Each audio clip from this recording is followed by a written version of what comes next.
ಅವನು ನನಗೆಲ್ಲ ಫೋನ್ ಮಾಡಿ ಮಾತಾಡಲ್ಲ ಆದಮೇಲೆ ಬಿಡು ಸೋಮಣ್ಣ ಸಪೋರ್ಟ್ ಗೌರೆ ಅಂದ್ಬಿಟ್ಟು ಆ ಆಟೋ ಗ್ಲಾಸನ್ನು ಒಡೆದು ಪುಡಿ ಪುಡಿ ಮಾಡಿದ್ದಾನೆ. ಅದನ್ನು ಯಾರೆಲ್ಲ ಆರ್ ಟಿ ಒಗಳಲ್ಲಿ ರಿಜಿಸ್ಟ್ರೇಷನ್ ಆಗಿದ್ದಾವೆ ಆ ಎಲ್ಲ ಆರ್ ಟಿ ಒ ಅಧಿಕಾರಿಗಳು ಕೂಡ ಶಾಮೀಲಾಗಿದ್ದಾರೆ.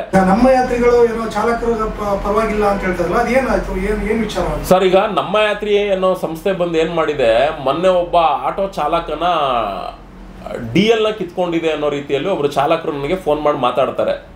ನಾನು ನೆಕ್ಸ್ಟು ಅದನ್ನು ಮತ್ತೆ ಫಾಲೋಅಪ್ಗೆ ಹೋದಾಗ ನನಗೇನು ಅನ್ನಿಸ್ತು ಅಂದರೆ, FLY ಫ್ಲೇ ಅಂತ ಹೇಳಿ ಕರೆಯುತ್ತೆ, ಅಂಥದ್ದೊಂದು ಹಬ್ ಇದೆ. ಆ ಹಬ್ಬು ಬಂದು ಯಾರೋ ಒಬ್ಬ ಫ್ಲೀಟನ್ನು ನಡೆಸ್ತಿರೋ ಅಂಥ ಒಬ್ಬ ವ್ಯಕ್ತಿ, ಆ ನಡೆಸ್ತಿರೋವಂಥ ವ್ಯಕ್ತಿ ಬಳಿ ಆಟೋಗಳಿದ್ದಾವೆ, ಅದು ಬಲ್ಕಾಗಿ ಆಟೋಗಳಿದ್ದಾವೆ, ಎಲೆಕ್ಟ್ರಿಕಲ್ ಆಟೋಗಳು. ಅದೇ ರೀತಿ ಗೂಡ್ಸ್ ಗಾಡಿಗಳು ಕೂಡ ಇದ್ದಾವೆ. ಈ ಎಲೆಕ್ಟ್ರಿಕಲ್ ಆಟೋನ ಮತ್ತೆ ಗೂಡ್ಸ್ ಗಾಡಿನ ಇದೆರಡನ್ನೂ ಕೂಡ ಈ ನಮ್ಮ ಗೂಡ್ಸ್ ಗಾಡಿಗಳನ್ನ ಪೋರ್ಟರ್ಗೆ ಅಟ್ಯಾಚ್ ಮಾಡಿಕೊಂಡು ಡ್ರೈವರ್ಗಳಿಗೆ ನೀವು ಡೈಲಿ ನಮ್ಗೆ ಇಷ್ಟು ಕೊಡಿ ಅನ್ನೋ ರೀತಿಯಲ್ಲಿ ಈ ಒಂದು ಫ್ಲೀಟ್ನ ನಡೆಸ್ತಿರೋವಂಥ ವ್ಯಕ್ತಿಗಳು ಹಣನ ಹಾಕಿಸ್ಕೊಳ್ತಿದ್ದಾರೆ. ಮತ್ತೆ ಇಲ್ಲಿ ರ್ಯಾಪಿಡೋದಾಗೆ ಮತ್ತೆ ನಮ್ಮ ಯಾತ್ರಿಗೆ ಆಟೋಗಳನ್ನ ಕೊಟ್ಟು, ಎಲೆಕ್ಟ್ರಿಕಲ್ ಆಟೋಗಳನ್ನ ಕೊಟ್ಟು ಡ್ರೈವರ್ಗಳನ್ನ ನಮಗೆ ಡೈಲಿ 700 ರೂಪಾಯಿ ಕಟ್ಟಬೇಕು ಅನ್ನೋ ರೀತಿಯಲ್ಲೂ ಕೂಡ ಹಣ ಕಟ್ಟಿಸ್ಕೊಳ್ತಾ ಇದ್ದಾರೆ. ಇಲ್ಲಿ ರ್ಯಾಪಿಡೋ ಮತ್ತೆ ನಮ್ಮ ಯಾತ್ರಿ ಅನ್ನೋ ಸಂಸ್ಥೆಗಳು ಓನರ್ ಕಮ್ ಡ್ರೈವರ್ಗಳನ್ನ ಅಟ್ಯಾಚ್ ಮಾಡ್ಕೊಳ್ಳೋದು ಸಾಲದೆ ಫ್ಲೀಟ್ ಕಂಪ್ನಿಗಳಲ್ಲೂ ಕೂಡ ಶಾಮೀಲಾಗಿದ್ದಾವೆ. ಇಲ್ಲಿ ಫ್ಲೀಟ್ ಕಂಪ್ನಿಯವ್ರು ಏನು ಮಾಡಿದ್ದಾರೆ, ನಮ್ಮ ಯಾತ್ರಿ ಅನ್ನೋ ಸಂಸ್ಥೆಯಲ್ಲಿ ಈ ಆಟೋನ ಅಟ್ಯಾಚ್ಮೆಂಟ್ ಮಾಡಿರೋದ್ರಿಂದ ಅಲ್ಲಿ ಅಟ್ಯಾಚ್ ಆಗಿರೋ ಅಂತ ಆಟೋ ಚಾಲಕ ನಮ್ಮ ಯಾತ್ರಿಯಲ್ಲಿ ಡ್ಯೂಟಿ ಮಾಡ್ತಾ ಇದ್ದಾನೆ. ಈ ಫ್ಲೀಟ್ ಅವರು ಮತ್ತೆ ನಮ್ಮ ಯಾತ್ರಿಯವರು ಈ ತರ ಎಲ್ಲ ದಂಧೆ ನಡೆಸ್ತಾ ಇದ್ದಾರೆ ಅಂತ ಆ ಡ್ರೈವರ್ ಗೊತ್ತಿಲ್ಲ. ಅವನೇನು ಅನ್ಕೊಂತಿದ್ದಾನೆ, ನಮ್ಮ ಯಾತ್ರಿಯಿಂದ ನನ್ನ ಡ್ಯೂಟಿ ಬರ್ತಾ ಇದೆ, ಇವರೆಲ್ಲ ನಮ್ಮ ಯಾತ್ರಿ ಟೀಮ್ ಅವರು, ನಮ್ಮ ಯಾತ್ರಿ ಅವರು ನನ್ನ DL ಕಿತ್ಕೊಂಡಿದ್ದಾರೆ ಅಂತ ಅವನು ತಿಳ್ಕೊಂಡಿರೋದು. ಇಲ್ಲಿ ನೆಕ್ಸ್ಟ್ ನಾನು ಮಾತಾಡಾದ್ಮೇಲೆ ಇನ್ನೊಂದು ಕಾಲ್ ಮಾತಾಡಿದಾಗ ಈ ಫ್ಲೀಟಲ್ಲಿ ಯಾರ್ಯಾರಿದ್ದಾರೆ, ಈ ಫ್ಲೀಟ್ ಹೆಂಗ್ ನಡೀತಾ ಇದೆ ಅನ್ನೋ ಒಂದು ವಿಚಾರ ನನಗೆ ಗೊತ್ತಾಗುತ್ತೆ. ಆ ವಿಷಯನ ನಾನು ಎಲ್ಲೂ ಕೂಡ ತಿಳ್ಸಕ್ ಹೋಗಿರೋದಿಲ್ಲ. ಆಮೇಲೆ ಆ ಚಾಲಕನಿಗೆ DL ನ ಕೊಟ್ಬಿಡ್ತೀವಿ ಸರ್ ಅಂತಾನೆ ಹೇಳ್ತಾನೆ. ಮತ್ತೆ ಆ ಚಾಲಕ ಸುಮ್ಮನೆ ಏನು ಹಂಗೆ ಹೋಗಿಲ್ಲ, ಅವನು ನನಗೆಲ್ಲ ಫೋನ್ ಮಾಡಿ ಮಾತಾಡಲ್ಲ ಆದಮೇಲೆ ಬಿಡು ಸೋಮಣ್ಣ ಸಪೋರ್ಟ್ ಗೌರೆ ಅಂದ್ಬಿಟ್ಟು ಆ ಆಟೋ ಗ್ಲಾಸನ್ನು ಒಡೆದು ಪುಡಿ ಪುಡಿ ಮಾಡಿದ್ದಾನೆ.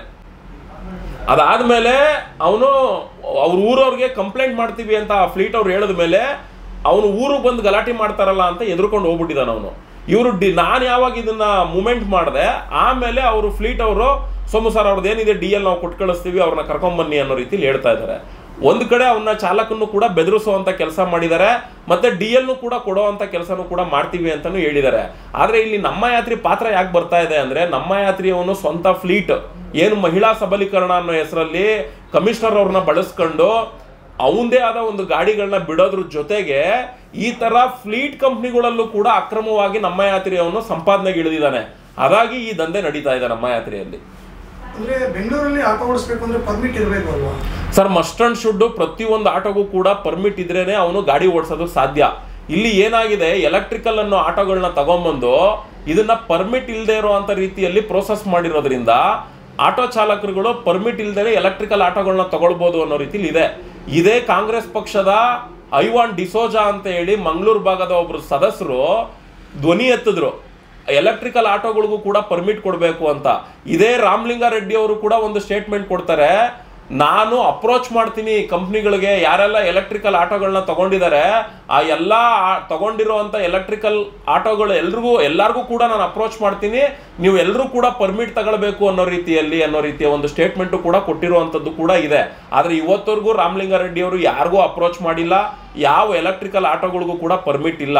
ಆ ಪರ್ಮಿಟ್ ಇಲ್ಲದೆ ಇರೋದನ್ನ ಅಡ್ವಾಂಟೇಜ್ ಆಗಿ ತಗೊಂಡು ಕೆಲವೊಂದು ಸಂಸ್ಥೆಗಳು ಏನು ಮಾಡ್ತಾ ಇದ್ದಾವೆ, ಕೆಲವೊಬ್ಬೊಬ್ಬರನ್ನ ಪಾರ್ಟ್ನರ್ ಅಂತ ತಗೊಂಡು ಅವ್ರಗಳ ಥ್ರೂ ಯಾವುದೋ ಒಂದು XYZ ಅನ್ನೋ ಹೆಸರುಗಳಲ್ಲಿ ದಂಡಿಗಟ್ಟಲೆ ಆಟೋಗಳನ್ನ ರಿಜಿಸ್ಟ್ರೇಷನ್ ಮಾಡಿಕೊಂಡು ಆ ಆಟೋಗಳಿಗೆ ಪರ್ಮಿಟ್ ಇಲ್ಲದೆ ಇರೋದನ್ನ ಅಡ್ವಾಂಟೇಜ್ ಆಗಿ ತಗೊಂಡು ಇವರು ಬಲ್ಕ್ ಆಗಿ ಆಟೋಗಳನ್ನ RTOದಲ್ಲಿ ರಿಜಿಸ್ಟ್ರೇಷನ್ ಮಾಡಿಕೊಂಡು ಚಾಲಕರೇ ನೀವು ಬನ್ನಿ, ನೀವು DL ತಗೊಂಬನ್ನಿ ಸಾಕು, ನಿಮಗೆ ತಿಂಗಳಿಗೆ 30,000 ಸಂಬಳ ಕೊಡ್ತೀವಿ ಅಂತ ಹೇಳಿ ಈ ರೀತಿಯಲ್ಲಿ ಟ್ರಾನ್ಸ್ಪೋರ್ಟ್ ವ್ಯವಸ್ಥೆನ ಕುಲುಗೆಡಿಸುವಂತ ಕೆಲಸ ಮಾಡ್ತಾ ಇದ್ದಾರೆ. ಆಕ್ಚುಲಿ ನಿಯಮ ಇರೋದೇನು, ಒಬ್ಬ ಆಟೋ ತಗೊಳ್ಳೋವಂಥ ಒಬ್ಬ ಆಟೋ ಚಾಲಕ ಮಸ್ಟ್ ಅಂಡ್ ಶುಡ್ ಅವನು ಪರ್ಮಿಟ್ ಇದ್ರೆ ಮಾತ್ರ ಅವನು ಪ್ರಯಾಣಿಕರು ಸೇವೆ ಕೊಡಬೇಕು ಅಂತ ಹೇಳಿರೋದು. ಇಲ್ಲಿ ಎಲೆಕ್ಟ್ರಿಕಲ್ ಆಟೋಗಳಿಗೆ ಪರ್ಮಿಟ್ ಇಲ್ಲ ಅನ್ನೋ ಒಂದು ವಿಚಾರನ ಇಟ್ಕೊಂಡು ಇದೊಂದು ಕೆಟ್ಟು ಮಾಫಿಯಾನ ಸೃಷ್ಟಿ ಮಾಡಿಕೊಂಡು ಅಮಾಯಕರುಗಳನ್ನ ಬಲಿ ಹೊಡೆಯುವಂಥ ಕೆಲಸಗಳನ್ನ ಈ ಆ್ಯಪ್ ಸಂಸ್ಥೆಗಳು ಕೆಲವೊಬ್ಬೊಬ್ಬರ ಜೊತೆ ಶಾಮೀಲಾಗಿ XYZ ಅನ್ನೋ ಕಂಪ್ನಿಗಳಿಂದ ಬಲ್ಕಾಗಿ ರಿಜಿಸ್ಟ್ರೇಷನ್ ಮಾಡಿಕೊಂಡು RTO ಅಧಿಕಾರಿಗಳು ಕೂಡ ಇದರಲ್ಲಿ ಶಾಮೀಲಾಗಿದ್ದಾರೆ. ರಿಜಿಸ್ಟ್ರೇಷನ್ ಏನೆಲ್ಲ ಆಟೋಗಳಾಗಿದ್ದಾವೆ, ಅದನ್ನು ಯಾರೆಲ್ಲ RTOಗಳಲ್ಲಿ ರಿಜಿಸ್ಟ್ರೇಷನ್ ಆಗಿದ್ದಾವೆ ಆ ಎಲ್ಲ RTO ಅಧಿಕಾರಿಗಳು ಕೂಡ ಶಾಮೀಲಾಗಿದ್ದಾರೆ. ಇಂಥ ವಿಚಾರನ ನಾವು ಕಮಿಷನರ್ ಅವ್ರ ಬಳಿ ಗಮನಕ್ಕೂ ತಗೊಂಡೋಗಿ ಕೊಟ್ಟರು ಕೂಡ ಕಮಿಷನರ್ ಅವರು ಕೂಡ ಇವ್ರ ಮೇಲೆ ಏನೂ ಆಕ್ಷನ್ ತಗೊಂತಾ ಇಲ್ಲ. ಅಲ್ಲಿಗೆ ನಾವು ಅರ್ಥ ಮಾಡ್ಕೊಳ್ತಿರೋದೇನು ಅಂದ್ರೆ ಇದರಲ್ಲಿ ಕಮಿಷನರ್ದು ಕೂಡ ಪಾಲಿದೆ ಅನ್ನೋದು ನಮಗೂ ಕೂಡ ಕಾಣಿಸ್ತಾ ಇದೆ.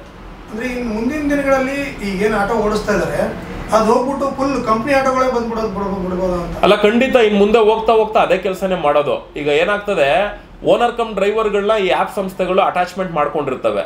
ಈ ಓನರ್ ಕಮ್ ಇವತ್ತೇನಾಗ್ಬಿಟ್ಟಿದೆ, ನೀವು ಬೇಕಾದ್ರೆ ಹೊರಗಡೆ ಆಟೋ ಚಾಲಕರುಗಳು ಕ್ಯಾಬ್ ಚಾಲಕರುಗಳು ಸಿಕ್ಕಿದ್ರೆ ಕೇಳಿ, ಅಣ್ಣ ನಿನಗೆ ಓಲಾ ಊಬರ್ ರ್ಯಾಪಿಡೋ ನಮ್ಮ ಯಾತ್ರಿ ಇದಿಲ್ಲ ಅಂದ್ರೆ ನಿನ್ ಕೈಲಿ ಬದುಕಕ್ಕಾಗುತ್ತೆ ಅಣ್ಣ ಅಂದ್ರೆ ಖಂಡಿತ ಆಗಲ್ಲ ಅಣ್ಣ ಅಂತ ಹೇಳ್ತಾರೆ. ಯಾಕೆ ಅಂದ್ರೆ ಆ ಸ್ಥಿತಿಗೆ ತಂದು ನಿಲ್ಲಿಸ್ಬಿಟ್ಟಿದ್ದಾರೆ. ಇನ್ನು ಹೋಗ್ತಾ ಹೋಗ್ತಾ ಇವಾಗ ಪೋರ್ಟರ್ ಅವ್ರನ್ನ ನೀವು ನೋಡ್ಬೋದು, ಪೋರ್ಟರ್ ಹತ್ರ ಆಲ್ಮೋಸ್ಟ್ ಗೂಡ್ಸ್ ಗಾಡಿಗಳೆಲ್ಲ ಅವರವೇ ಇರೋದು. ಓನರ್ ಕಮ್ ಡ್ರೈವರ್ಸ್ಗಳನ್ನ ಇಷ್ಟ ಇದ್ರೆ ಇರು, ಇಲ್ಲಾಂದ್ರೆ ಹೋಗ್ತಾರು ಅಂತ ಹೇಳಿ ಅವ್ರನ್ನ ನೆಗ್ಲೆಕ್ಟ್ ಮಾಡಿ ಬಿಸಾಕ್ಬಿಟ್ಟಿದ್ದಾರೆ. ಯಾವಾಗ ಓನರ್ ಕಮ್ ಡ್ರೈವರ್ಗಳು ನಮಗೆ ಬೇಡವೇ ಬೇಡ ಅನ್ನೋ ರೀತಿಲಿ ಬಂದ್ ಮಾಡಾಕ್ತಾರೆ, ಅವತ್ತವ್ರು ಗೊತ್ತಾಗ್ತದೆ ನನ್ನ ಗಾಡಿ EMI ಕಟ್ಟಕ್ಕೆ ದುಡ್ಡಿಲ್ಲ, ನನ್ನ ಗಾಡಿ ಡಾಕ್ಯುಮೆಂಟ್ ರನ್ ಮಾಡ್ಕೊಳಕ್ ದುಡ್ಡಿಲ್ಲ, ನನ್ನ ಪ್ರತಿದಿನದ ಜೀವನ ನಡೆಸೋದಕ್ಕೆ ಹೊಟ್ಟೆ ಪಾಡಕ್ ದುಡ್ಡಿಲ್ಲ, ಇವಾಗ ನಾನು ಏನ್ ಮಾಡಬೇಕು, ಓಲಾ ಊಬರ್ ರ್ಯಾಪಿಡೋದಲ್ಲಿ ಕೊಡೋ ಅಂತಹ ಗಾಡಿಗಳನ್ನ ಓಡ್ಸಕ್ ಹೋಗ್ಬೇಕು ಅನ್ನೋ ಸ್ಥಿತಿ ಖಂಡಿತ ಮುಂದೆ ನಿರ್ಮಾಣ ಆಗ್ತದೆ ಬ್ರದರ್. ಅದಾಗಬಾರ್ದು ಅನ್ನೋ ಉದ್ದೇಶಕ್ಕೋಸ್ಕರನೇ ಪ್ರತಿಯೊಬ್ರು ಕೂಡ ಮೀಟರ್ಗಳು ಹಾಕೊಳ್ಳಿ, ಮೀಟರ್ಗಳು ಹಾಕೊಂಡು ನಮ್ದೇ ಆದ ಒಂದು ಸ್ವಂತ ಫ್ಲಾಟ್ಗಳನ್ನ ಒಂದು ಪ್ಲಾಟ್ಫಾರ್ಮ್ನ ಸೃಷ್ಟಿ ಮಾಡ್ಕೊಳ್ಳೋಣ ಅಂತ ಹೇಳಿ ಎಷ್ಟೇ ಅವೇರ್ನೆಸ್ ಮೂಡಿಸಿದ್ರು ಈಗ ಅವ್ರು ಕೊಡ್ತಿರೋ ಅಂತಹ ದುಡ್ಡಿನ ಆಮಿಷಕ್ಕೆ ಬಲಿಯಾಗಿ ಹೋಗಿ ಹೋಗಿ ಹೋಗಿ ಅವ್ರನ್ನೇ ಲಾಗಿನ್ ಮಾಡ್ಕೊಂಡು ಎಲ್ಲ ಆ ಕಡೆ ಇನ್ವಾಲ್ವ್ ಆಗ್ತಿರೋದ್ರಿಂದ ಅಲ್ಲಿ ಆ ಸಂಸ್ಥೆಗಳು ಕೂಡ ದೊಡ್ಡ ಮಟ್ಟದಲ್ಲಿ ಬೆಳೀತಾ ಇದಾವೆ.